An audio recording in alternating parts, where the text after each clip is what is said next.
I go with the flow based on what the campaign wants to do. I think Kellyanne's doing a phenomenal job. I don't know Steve Bannon, to tell you the truth, very well. Okay. I'm going to get to know him. I mean, I'm starting to get We're learning his background, and some of it's quite uncomfortable. Is this the proper background that Donald Trump should be hiring if he's trying to appeal to women, for instance?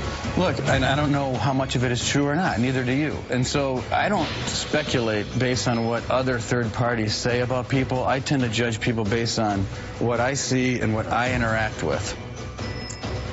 Welcome back to AM Joy. Republican Party Chairman Reince Priebus this morning on the campaign's hiring of Stephen Bannon, a top executive from the right-wing media outlet Breitbart News. Bannon, as Trump's top gun, was specifically targeted by Hillary Clinton this week as she made her case that her opponent is embracing the so-called alt-right, an insurgent bloc of radical conservatives. Hugh Hewitt is back with me, and we're joined now by Daryl Lamont Jenkins of the anti-hate organization One People's Project and Leon Wolf of Red State. Thank you all for being here. And Daryl, it's great to meet you in person. I watched you on with Rachel Maddow, was fascinated by the work that you do, sort of infiltrating and going inside these hate groups. Tell us about the alt-right and answer Reince Priebus's question. He says he doesn't know who he is. Who is he? Bannon, actually, Steve Bannon is the editor and basically CEO of Breitbart.com. And Breitbart.com itself is basically the well from which all of this nonsense springs. I mean, I don't call them the alt-right. I basically call them white supremacists because that's what they should be called. That's what they are.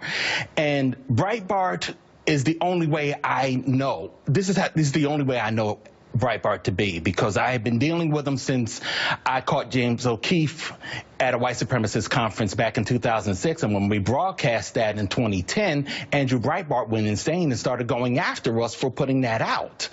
Now James O'Keefe, just for people who don't remember, is sort of the hit journalist guy that they used to send around, and he did some undercover reports for Breitbart.com. Yes, and we was basically mucking up the works for him. Yeah. And they just went insane and tried to downplay the story. All we had to do was wait, and James O'Keefe did it again. He was invited by another group up in Providence College to speak, another hate group called Youth for Western Civilization to speak up in Providence College. And the next thing you know, we get a picture of that, and it says, okay, we are going to have to start looking at this guy as who he is. He's a white supremacist just like anybody else. He's part of this. So I want to play a little bit of a clip. This is cut 3 from my producers. And this is as you, Daryl Jenkins, at the CPAC conference in 2010, actually confronting Andrew Breitbart, the founder of Breitbart News. Take a look.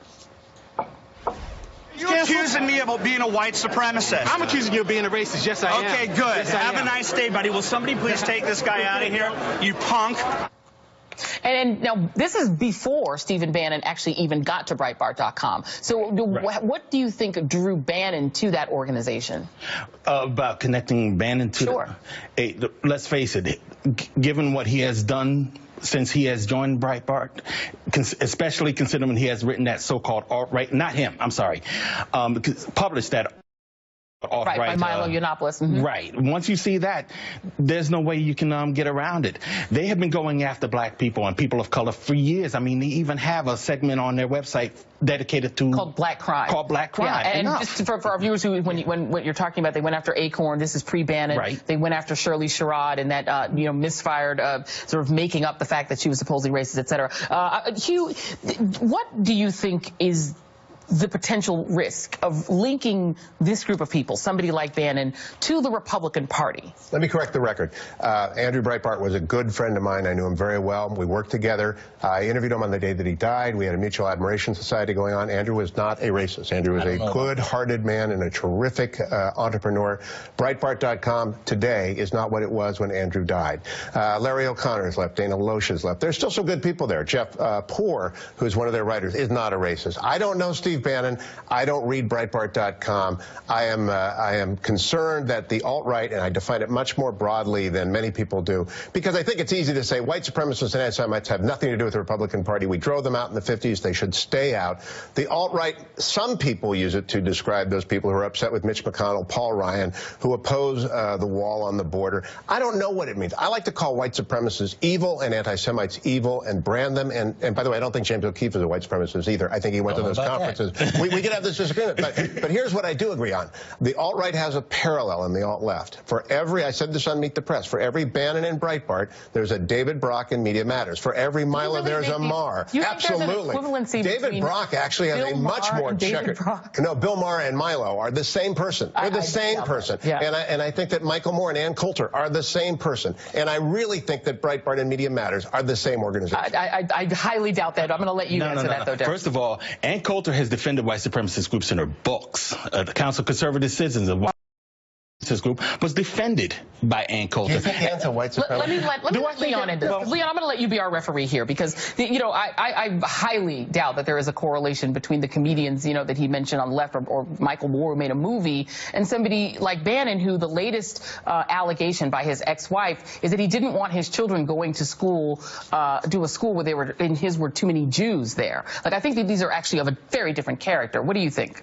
Well, let me say this. I don't know Stephen Bannon, but I tend to put pretty much zero credibility behind anything that you read in a divorce filing. As an attorney who's read billions of these before, I put almost no credibility in that. And I'm somebody who's been a very harsh critic of Breitbart.com over the years. But I don't think we should pull things out of divorce filings and say this definitely happened. That to me has no credibility. But I will agree with something that Mr. Jenkins said, which is that I think, contrary to what Hugh has said, that the term alt-right is really just an aggressive branding effort on the part of white supremacists to call themselves something other than white supremacists. I agree with Hugh that some other people have unknowingly kind of latched on to that label because they see people who they view as being edgy or funny on Twitter and they say, I want to be a part of that. I think the movement itself is really just kind of a dressed-up white supremacist movement. And, I agree with you that there are similar kind of unsavory elements on the left, but, this is what it is on the right. And, I think it doesn't do us any favors not to confront what it is. And really quickly before I come back to the panel here, Leon, there have been efforts within the Republican Party over the years to try to bring in more people of color. You had the famous autopsy, but even before that, I know Republicans who've been trying to do this in places like South Carolina, right, where they've got a United States senator who's African American. This has been an actual real effort on the part of the Republican Party. Does this threaten it long term? Is this a Barry Goldwater moment for the Republican Party, or is that too hyperbolic to think that it could the party for years to come? Well, I think there really is some real risk of that. And I think that if you look at, what's happening with the Hispanic vote in particular, Republicans have lost that vote historically, but it's been relatively close. We always talk about George W. Bush got 44%. Mitt Romney did not do as well. He only got about 25%. McCain got, I forget, 35%, something like that. That's a survivable number. But if that number becomes similar to what the black vote is in America, which is basically 90-10 Democrat, then yeah, there's a very serious problem. And one of the things that makes it even worse than possibly a Goldwater moment back in 1964 is that right now Hispanics have by far the lowest voter participation rate in the country. Whites and blacks both vote at about 64% in this country. Hispanics vote at less than 50%. That's the people who are eligible to vote.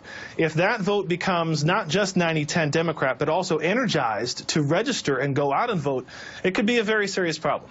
Yeah, and I'm going to come back to you on this, Daryl, because, it has been difficult to get people's arms around just how broad this alt-right movement is, because to Hugh's point, some of them are just people who want to explode political correctness and they just do it online, or some of them are Gamergaters, or some of them are just on Reddit, and having 4chan, sort of group meetings together. How, in your view, politically influential is this movement, or what do they want? Do they want political influence? In many respects, when I see some of these organizations, when I see the National Policy Institute out there, that's one of the organizations, they've always said that they want to try to infiltrate the Republican Party and turn it into basically a white party. They say that in their pamphlets. But even further than that, they want a separation of the races. They want an ethno state for themselves. They want to basically break up the country. And they're basically using the Republican Party as a means to that end. And I got to tell you, sir, I have had way too many issues with conservatives that have been trying to play this mad state of denial when it comes to the racism that's within their party. Within their scene. The fact of the matter is, when you see Ann Coulter look at somebody like a white nationalist like Peter Brimlow as a mentor, or when she defends the Council of Conservative Citizens in her books, when you see folks like James O'Keefe or the Breitbart crowd are messing around with these really dangerous politics. And there's other names I can bring up, but I don't want to do that now. When you see all of that over and over again for the past 20, 30 years, this moment this year, that's what the Trump campaign is doing to them. To me, the equivalent would be if I said Max Blumenthal and Sidney Blumenthal define the Democratic Party when it comes to the state of Israel. It's unfair, and I don't do that. I say they are their own people, and everyone has their own burden to carry. I just say this. But Republican Party carry their burden. The Republican Party is the party of Lincoln. Every Republican that I have worked for and known. Lincoln's been dead for 150 years. Lincoln. Since 1968, I've been involved in Republican Party politics, watching and actively since 76. They have always rejected, will always reject any white supremacist, any anti-Semite. If you look at the leadership of the party, Paul Ryan and Mitch McConnell, they are and they are the leaders, not the nominee, they're the leaders. They will absolutely reject any charge of any But let me ask you a really quick question that I'm going to let Gerald back in. But Reince Priebus was on Meet the Press. We were on with him this morning. He's not outright rejecting Mr. Stephen Bannon, and the party is in fact embracing a candidate who is in turn embracing Stephen Bannon. What he said about Steve Bannon is what Leon said, and every lawyer will say, don't believe, you have no way of knowing what's in a divorce filing if it's true or not. Right, but we know because we have a gentleman here who's been studying this directly who does know exactly who they are. Yeah, and to your point about looking at the leadership of the party, when I look at the leadership of the party, I see a congressman named Steve Scalise, House Majority Whip. 13 years ago, he was speaking at the David Duke Conference. Now, what do we do about that? Why did we stop talking about that? I think people make mistakes and go to the wrong meetings, as I think Scalise said he was sorry that he went. Robert Byrd for being in the Klan 70 years ago. I think that's silly. I'm going to give Leon the last word on this, and then we really do have to go, Leon. In your view, do you think that Bannon survives as the chairman of the Trump campaign for much longer? Do you think he makes it all the way through November? Oh, I think so. I think that he's done a relatively good job since he's been brought on of keeping his head down. I think Kellyanne Conway has become more or less the face of the campaign. I think that's a smart move on Team Trump's part. So I think as long as that continues, this will he'll probably survive okay through the end of the campaign. And then he will continue to be a topic of conversation with us here. Hugh Hewitt, Darrell Lamont Jenkins, and Leon Wolf. Thank you guys. Really appreciate you all.